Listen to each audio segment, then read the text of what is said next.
A blessed Thursday to you, Dan. And also with you. Mm.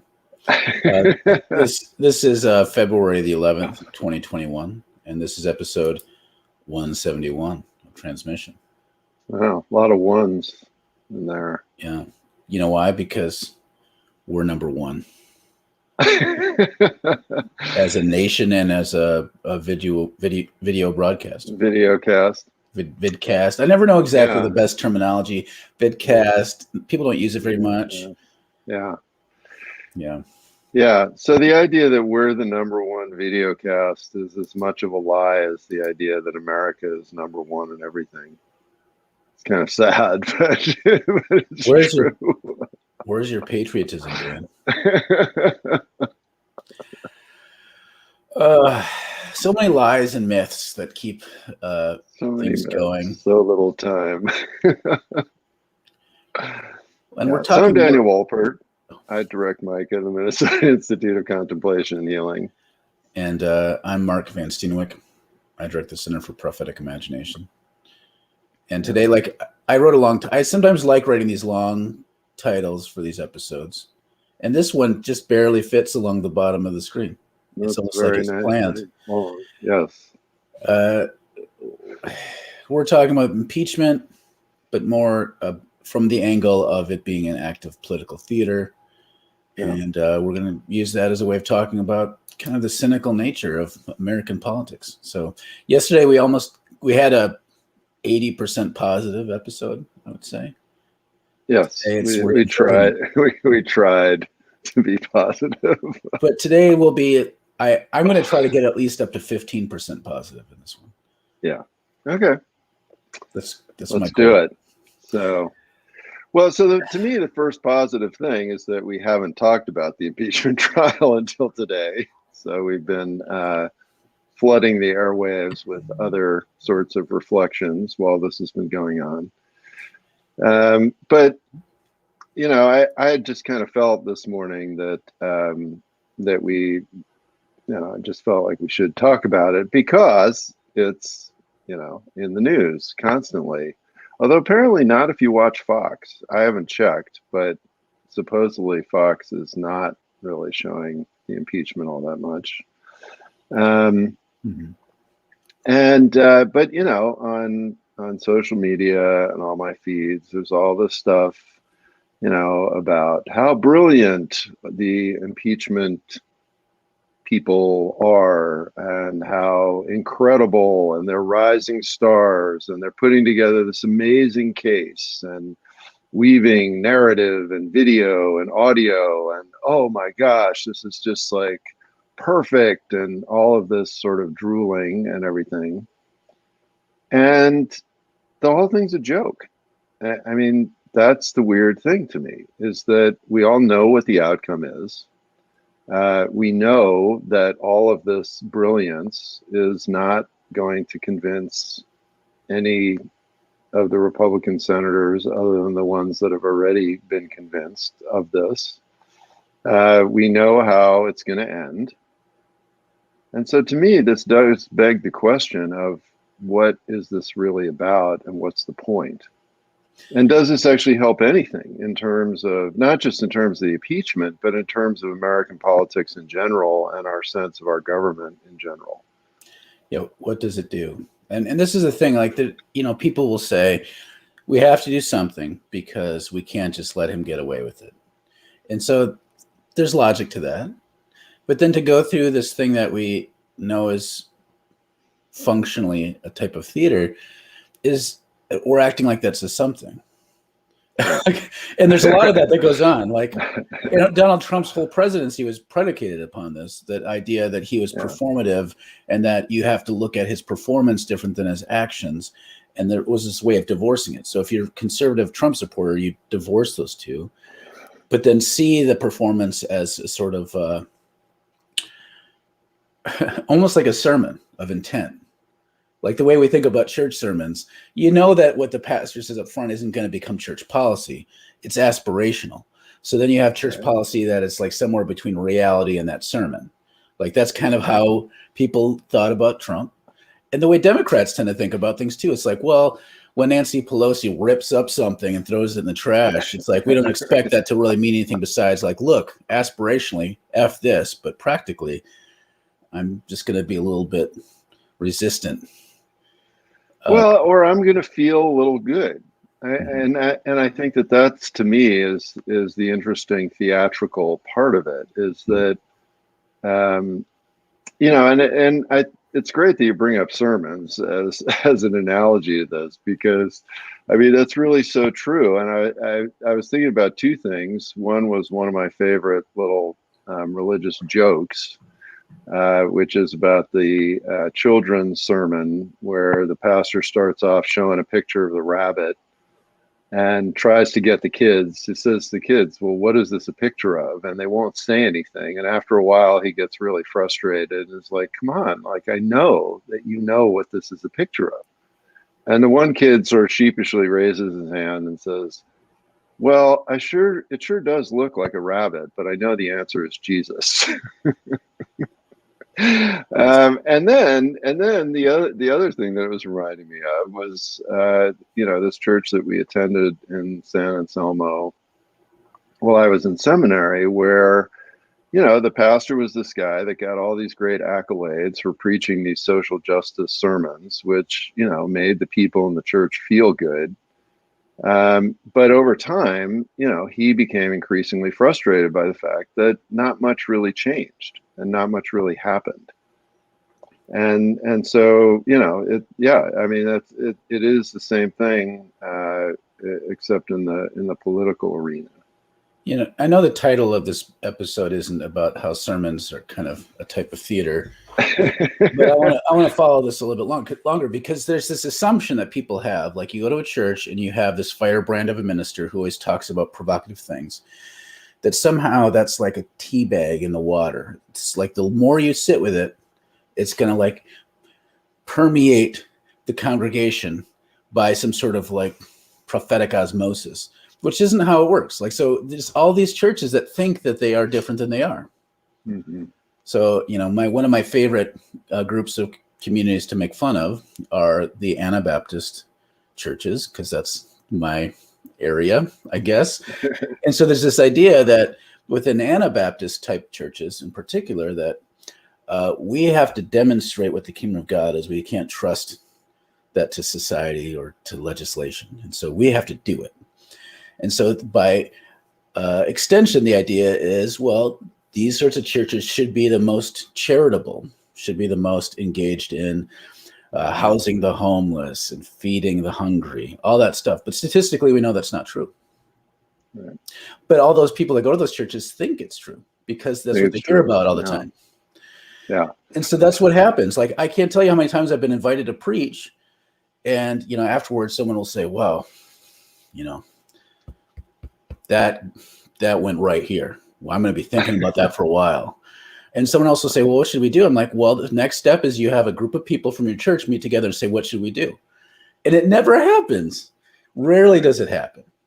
And so it is this sort of theater like you see in religion, and it functions the same way. There's this sort of cathartic release. That's how there's all sorts of stuff about whiteness, like the different kinds of books that are cathartic for white people rather than actually urging them towards structural changes. That's a big critique that's happening with like Robin DiAngelo's stuff in particular. Right. I'm seeing a lot of. Yeah. And so again, like moving back to Trump, what does this do? Do I want Trump to be impeached and not being able to run for office again? For damn sure, I would love that. That's a good thing. But it's not accountability. But that's not going to happen. If it does, I'll be surprised. But even if it does happen, I still think the larger consequence of this is that we're yet again falling into this theatrical way of engaging in politics, where we think the only thing we can do is have our team win in the stage of like the Super Bowl and not really expect any real substantial change to happen. Yeah, and Ellen's got a comment along the lines of what you just said. First, though, she says, you're the number one podcast in my heart. Oh, thanks, Ellen. Thank you. I appreciate that. Ellen writes, does the theater spectacle have something to do with sublimation? We act things out to get the impulse out of our system so we can move forward with the status quo. Yeah. Yeah, absolutely. I mean, and that happens with all kinds of entertainment, right? So, when you watch violent entertainment, and that is a way of kind of peacefully acting out violent fantasies. Like if I watch somebody, be violent on the screen, then I don't have to do that. But I can, sort of participate in that act anyway, and same with sex, same with political activity, right? Like all these people who are clearly feeling good and getting excited about seeing what these impeachment managers are doing, yeah, it's a cathartic release for them. And and this is one of the things I was saying before we started, is that to me, like what would be an honest expression of this, like if we want to have, so somebody might say, well, what do you want them to do? Well, what I would want them to do is I would want the impeachment managers to have walked into the Senate and said, look, this whole thing is a joke. You all know that this was Trump's fault. It's totally obvious. Anybody with half a brain can tell that. And we also all know that despite that, and no matter what we say, half of you are not going to vote to convict him. And we're done, and we'll see you later, and walked out. Like that, to me, that's what I would have wanted them to do. The problem is that then the Democrats would have been furious, right? All these people would have been hugely angry and, thought that would have been terrible. And, oh, they're not trying to hold him accountable and blah, blah, blah, blah, blah. But really what that would be is that they could not have their cathartic moment. And so they would have been disappointed. And so, yeah, there's something very deep in us that desires this kind of catharsis, as opposed to really honest and open engagement with each other. Yeah, and the thing is there a place for this sort of theatrics? Well, yes, if there's a right proportion. I mean, it happened. Mm-hmm. Like the theatrics of Donald Trump caused action in the world. Right. So it's not like this theatrics are totally divorced from action, but there has to be a cooperation, right? The problem is in our discourse, our political discourse, we now we don't pay attention to what actually happens. We pay attention to the performance. It's the whole bread and circus thing. We're not paying attention to what happens. And we actually think the sort of performance thing is the thing that's actually happening. And so, as Ceres points out, the political theater is a form of dissociation, for sure. Mm-hmm. And this is part of why I think, we were talking about this beforehand. Like, I don't know how much of this is premeditated, but the way the Democrats in the House and Senate are talking, they're focusing on the impeachment, and then Biden is, the news has reported this many times. He's not focusing on this. He's rolling up his sleeves to get to work, which is projecting a thing. Like, so is he actually doing the work? Maybe he's just salt of the earth Joe, and that's what he's about. But I can't imagine that there hasn't been at least a handful of conversations about the optics of it. Mm-hmm. And so we get to this point, and this has happened in the TV age of presidency. There's always been, even as long as there's been media, which has existed longer than the United States, there's been some level of performance. It was brought to an art form with Ronald Reagan, and we've seen that continue to intensify to the point where, we just had a president who used Twitter as his pulpit. Yeah. So we're at this point where we have to stop and say, look, we're going to keep going down this road unless we do something about it. Mm-hmm. I mean, that's kind of the point we're at. CK writes, it's democratic masturbation, except for it's less fun than that. Brian writes, No, I don't know. A lot of people are having a lot of fun. I mean, they well, really are. They fun really for are. them. It's very interesting. Fair enough. Maybe the analogy holds. Brian writes, care to address the ethos and theater of scapegoating that is rising in America? Oh boy. Well, first of all, I wouldn't say that it's rising. I would say that this is part of what America is about from the beginning.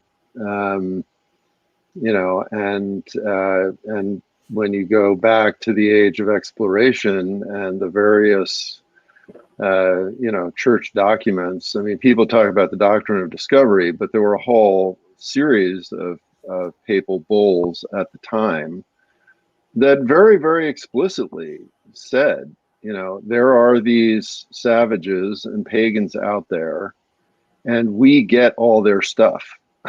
Right. And that then evolved into different laws in the United States.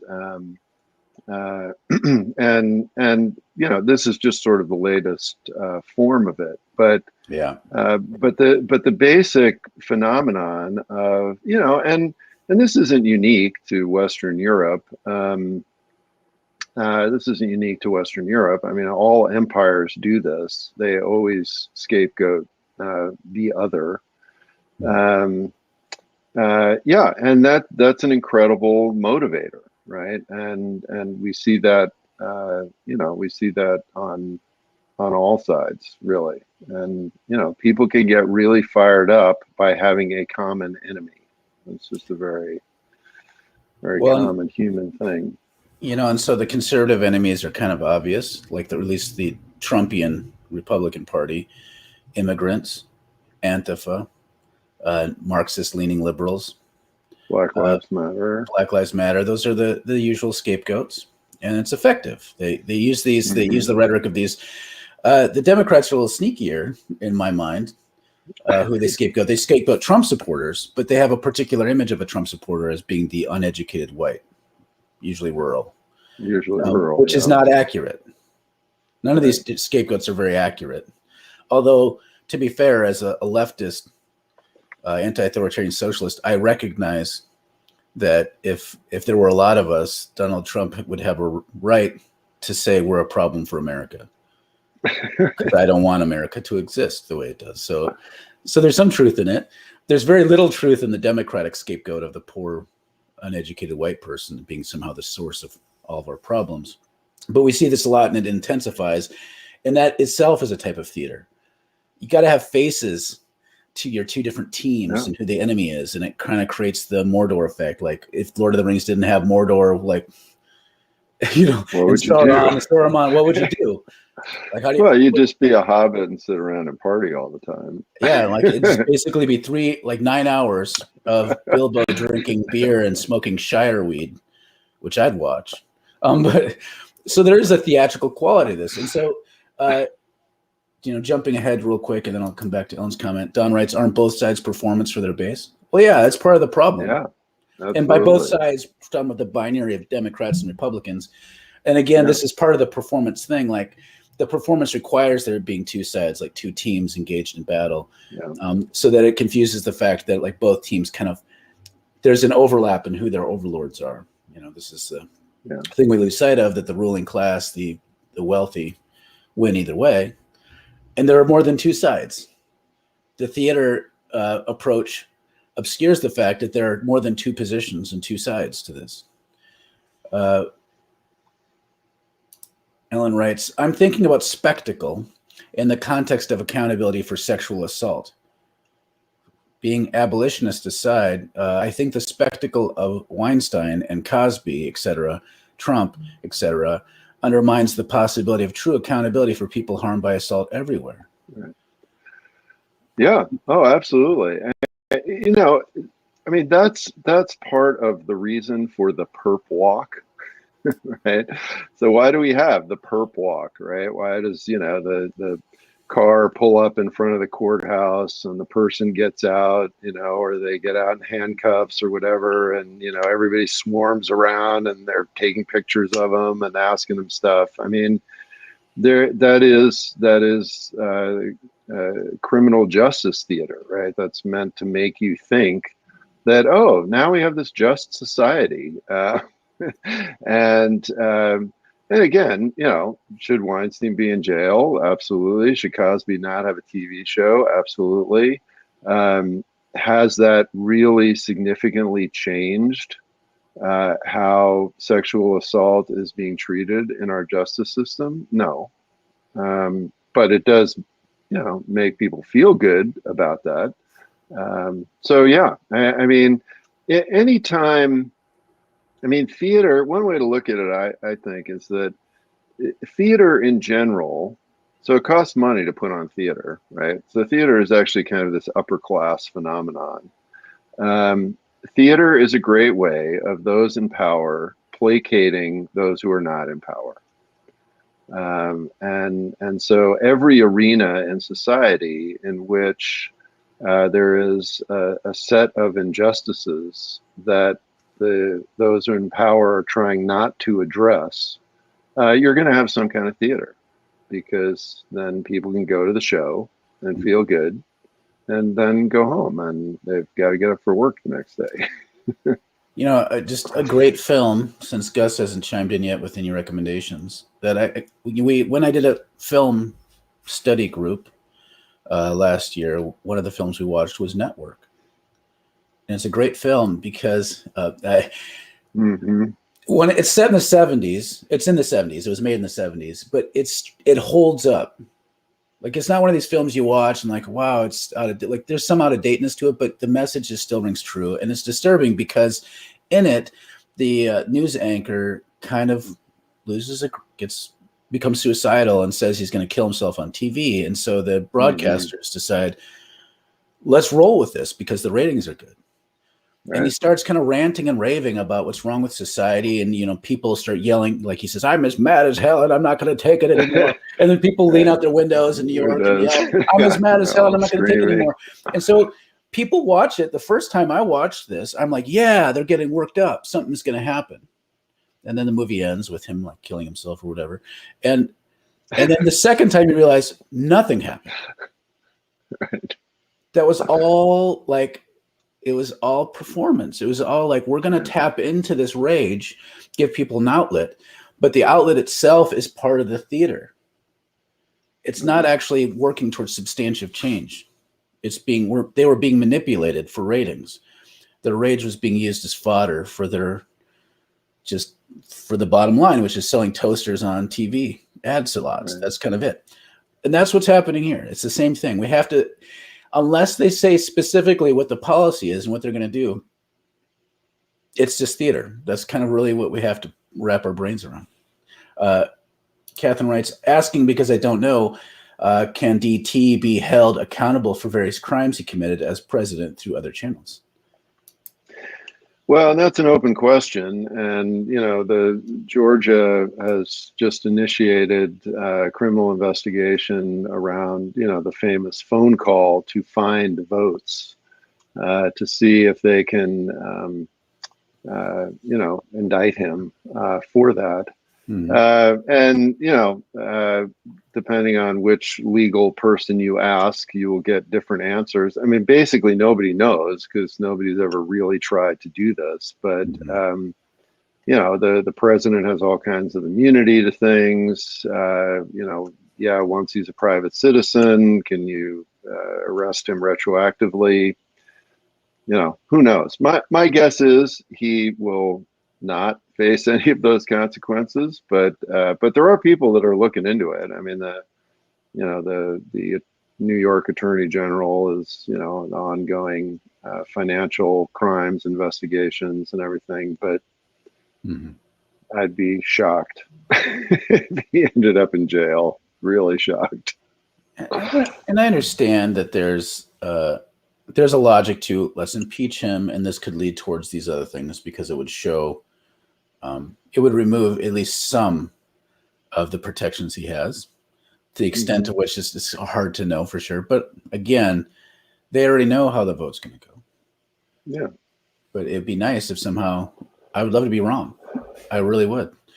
Ceres writes, this is a peak example of whiteness being very passive aggressive. conflict avoidant until shit hits the fan. Then they manifested in real time their hideous Mr. Edgelord Hyde, barfing this at people as dumping ground. Tell me how you really feel, serious. No, it's true. You're totally right. Yeah, yeah. No, it's absolutely true. And, and that's the other sort of sad joke of all of this, right? Is that, suddenly all these politicians are like going like, oh my God, Trump was bad. I'm just like, what, what the hell are you talking about? Right. Yeah. That's ridiculous. I hope I'm saying your name right, Renia. If it's not, please correct me. We have wondered how to pronounce your name. Yeah, so. And we want to respect people's names, and we understand yes. You deserve to have your name pronounced properly, everyone. So please tell us if we're saying it wrong. We don't want it to disrespect anyone. Seeing people take pleasure in another's downfall and seeing some hated person destroyed is unfortunate. Big reason why Trump presidency was able to happen in the first place. We're all just getting high on emotion and pride. Yet impeaching Trump, what he has done is extremely serious and sad. Trump is a sad individual. There's no place for rejoicing in any way over what is taking place. I mean, this is true. Like, I do get why people get a little bit of schadenfreude over watching his downfall. I don't. Like, I just want him. I want him dealt with, not like in like sense, but just dealt with. Like, I want accountability that's real and substantial. Yeah. I want real cause and effect, and I want justice. This sort of like. And I see this in the farther left all the time, this sort of, bring him down. Like, that doesn't do anything. No. Working up to not only does it not do anything, but in some ways it's highly counterproductive. Yeah. Because it just riles up the other side. And because then when you're wrong, you look like an idiot. I mean, that's the other part of it. Every time during the presidency, when I saw this article of like, well, now he's going to get it, I was just like, don't write that article because it's not going to happen. And then you're going to seem like an idiot. And over and over and over again, that's what went on. Yeah. And thanks for the pronunciation, Rena. Very nice. Okay. We'll try to remember Thank you. Thank you for that. Susan writes, don't you feel, though, that Trump and his flying monkeys have crossed a line in a huge way as far as our democracy goes? If that's not addressed, what are the long and short-term implications? Well, I agree. I totally agree that they've crossed a line. Yeah. There's been other lines crossed, but this is a line that they crossed, and there needs to be accountability. But we have to be honest about it. I feel like they're not going to do accountability, and they're going through this to show that the Democrats were like, we tried. And to me, and see, that's why that's why I gave the example of what I think should be done because yes, I mean, this is a huge problem, but part of the huge problem isn't just Trump. Part of the huge problem is also this theater that everyone is participating in. I mean, if I was one of those impeachment managers and I was this, brilliant star politician lawyer type, I would not want to get up there and waste my breath participating in a sham. Like that would not feel positive to me. Right. So yes, we need to talk about what's going on with all of this in our democracy. But the point is that talking about it by doing more theater, I would suggest creates the same dynamic that got us to the problem to begin with. It doesn't fix it. It doesn't help it. Rena says, neither the right nor the left is totally grounded in reality. Each side wants to deny, reject, or some part of reality. That's true. I think that's just politics in the United States. And there's reasons why they're dealing in non-reality. The question is, what are they trying to obscure and why? And the Republicans, Democrats have different reasons and things they're trying to obscure, and there's a huge overlap. And when you talk about that, people act like you're, peeing on their ice cream, like they're upset about it, like you're trying to make things, that you're doing something wrong by pointing out what's real. Because people would rather live in the non-reality. That would be wrong to pee on somebody's ice cream. I agree. That would be totally bad. Agree. Tyler writes, have you heard of the term virtue signaling? Yes. The Democrats are masters of it. It's their way to act like they're doing something while continuing status quo special interest politics. Yeah, we could have a whole episode on virtue signaling. It's not all bad. Like sometimes saying this is what I believe in is a way of marshaling people around your ethic or your value. But you're right. When you just posture as about your aspirational values and then don't do anything with it, what's the point of that? And that's what virtue signaling is at its worst, is saying, I'm not like one of those bastards. I'm a good person. And then somehow by drawing that line, you put yourself over here, and it basically disassociates yourself and allows you to wipe your hands of it and say, at least I'm not part of the problem. And that's not very helpful. Guest writes, bread and circuses again. Catherine says, but there's also always grassroots theater and music that people watch together out of what we have. Totally. Thanks for bringing this up, because I don't want to demean theater, or even the term political theater. Political theater can mean different things. I mean, there's a way of satire, challenge that helps us enter into an imaginative space and build solidarity and energy and movement. And so thanks for bringing this up. Theater has never been just for the wealthy, and wealthy folk often build their cynical, lavish productions on popular poor people art forms. Amen. Yeah. All across the board on that comment. Yeah, and this is where, what you were saying earlier, Mark, about, is the activity, whether it's a sermon, whether it's a video cast, whether it's theater, whatever kind of teaching, proclamation, education is happening, how is it tied to action? Yeah. Right. And that's what we need to look at. So if it is tied to action that is towards justice and prophetic and uplifting, that's awesome. And every movement often has, it certainly always has education and that sort of thing, but always also has different art forms that propel it forward. And then there's also all the art forms that obscure, and it's good to distinguish between those. We're running out of time, so I'm going to blaze through these last comments. Partly because I want to end on time, and partly because I have to pee really bad. That's where the ice cream thing. I realized it was my subconscious. Okay, everybody's got ice cream. Run. Network was inspired by the suicide of Bud Dwyer. As I recall, it was a local local public official with his hand caught in the cookie jar who committed suicide on TV, and the news ran it unedited.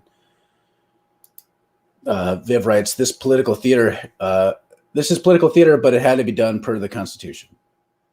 And I wouldn't necessarily argue against that. It's just, there's different ways of posturing this. If it's like, this is just a necessity we have to do, even though we don't expect a lot. If Democrats hadn't impeached 45 again, it would have been 100% dereliction in their duty. At the same time, Democratic leaders are complicit in enabling 45 and in refusing to consult with mental health experts. Now, 45 must be prosecuted in federal court and state court, especially since the GOP remain hell-bent in destroying our democracy. Every book needs to be thrown at 45 plus complicit enablers.